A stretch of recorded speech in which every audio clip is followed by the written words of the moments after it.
Hello wonderful people. Wait, let me get comfortable. Okay, we've been filming quite a few videos back to back, so this chair is making too much noise. This video, by the title, you may be thinking, Anjy, you're a joke, an actual joke. Because you told us you only did like 55 minutes of actual French revision on your own, like not something that you were made to do in class and not your mock papers, and that may be correct. But I do have friends who actually revise French, you know, and this just making this video is reminding me why I'm so grateful that I didn't choose French A level, because let's be honest, I would fail from the start because I can't fathom it revising French. But anyway, that's against the point. I have done 3 language GCSEs, so I know a few things about revising a language, even if I didn't really do it for French. And this video is going to be more me giving you resources so that you can go and help yourself if you're year 10 or even younger, year 9, and you want to just get ready for the big day, the big exam. So let's start off with 6 play. Number 6, PLAY. I can't really compare it to Netflix. I would say it's more of a ITV player or BBC iPlayer type of thing, but it basically has everything on English TV but in a French equivalent. So Come Dine With Me, they've got their own show. For like Gordon Ramsay, Hell's Kitchen, all that stuff, they've got their own stuff. Love Island, they have similar-ish stuff, slightly different like dynamics, but to be honest, I don't even know what happens on Love Island, so I can't even say. And I really love it. I use it for trash reality TV, which is so bad because I'm not the biggest fan of reality TV, but it's just so addictive and so good.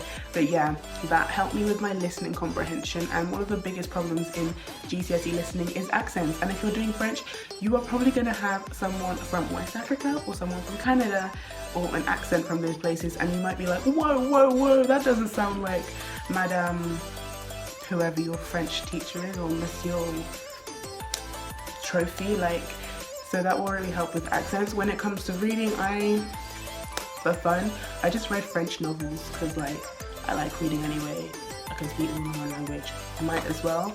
I would definitely recommend turning your social media into French or your entire phone into French. That was the greatest thing I ever did because I didn't really revise. Of course, there are topics I didn't know because like learning French as a child or even talking to my French friends, there's some topics we didn't do, but having my social media in French meant that when we did have the topic of social media and it had some really niche vocab, I already knew that that meant delete, because when I was trying to unsend DMs, that's the word that came up, or when I was trying to block someone, that word came up.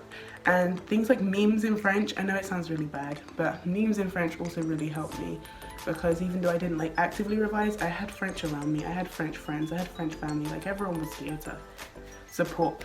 The next thing I would definitely say is Fluent. It's an amazing resource. I use it mostly for YouTube videos and music videos, that kind of thing, and basically it gives you a bunch of things from beginner to advanced depending on your level, and it is French. It has the subtitles, and when you click on the subtitles it will explain the grammar, it will explain the translation, the context, this, that, everything. It will just break it down for you. If we're talking flashcards, my Quizlet should be linked below. It may also be linked in my About Me channel area. I don't know if that link actually works. I need to go check because I'm just referring to Quizlet in all of these videos.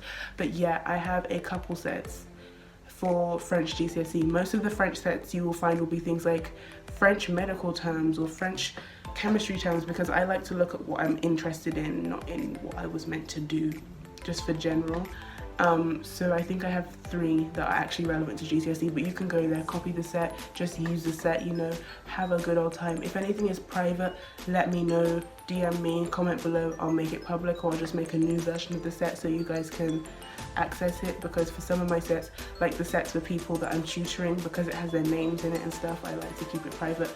But anyway, the next thing you need to do is practice writing, and that means spelling. One of the more tricky things about French is that you have an accent here, an accent there, you have an apostrophe dash thing here and there, and there's so many E's and I's and vowels, and just practicing like you would do in primary school, just your spelling will really help. And make sure in your writing you're using some sparkly, sugary, like real nice things just to flex on the examiner. So a little bit of subjunctive, maybe like bien qu'il soit, some idioms to make you look a bit different, just little things that you could maybe use, and try and use ones that aren't too specific. So you could use it whether it's talking about the environment, your relationship with your friends, or healthy eating. That would be a really big tip. For speaking, I definitely recommend italki. It's a great app for talking to native speakers, and the thing I love about it is the age brackets.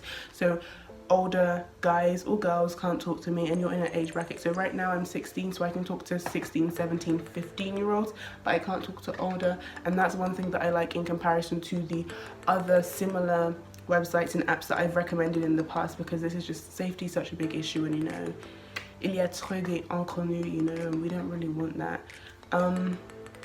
What else? French grammar. If you have access to the textbook, definitely go through the back of the AQA textbook. They have a lot of their grammar rules just in one section. Break it down. YouTube Lawless French is a great blog that you can use. French Pod 101 here on YouTube. Go subscribe to them. They have some great things.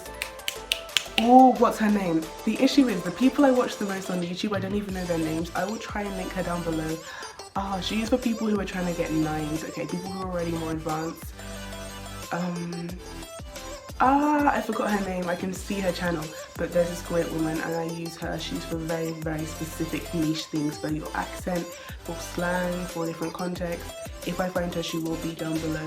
But yeah, just make sure you're immersing yourself. Lots of French YouTubers.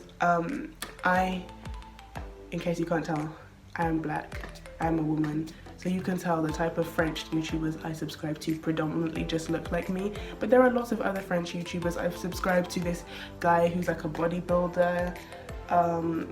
I don't even know these people's name on YouTube because I just watch and unsubscribe. I'm so lazy, I'm sorry you guys. But I watch some comedies and different things. Just make sure you're just immersing yourself as much as you can. Practice little and often. You will be able to do this. It may be overwhelming and you may be so confused and you may want to scream and cry and just be so frustrated, but you'll be okay. You are not the first or the last year 11 in the world. Other people have got through it somehow. I've seen the people who've gone through this and I'm like, wow, you really did that. So you guys will do it too. I believe in you, and as always, make sure you wonderful people share this with anyone who's taking French, who needs the advice, who needs the help. In a nice way, okay? In a nice way. And as always, make sure you wonderful people smile, subscribe, study hard, slay hard, and I will see you again very, very soon. Bye!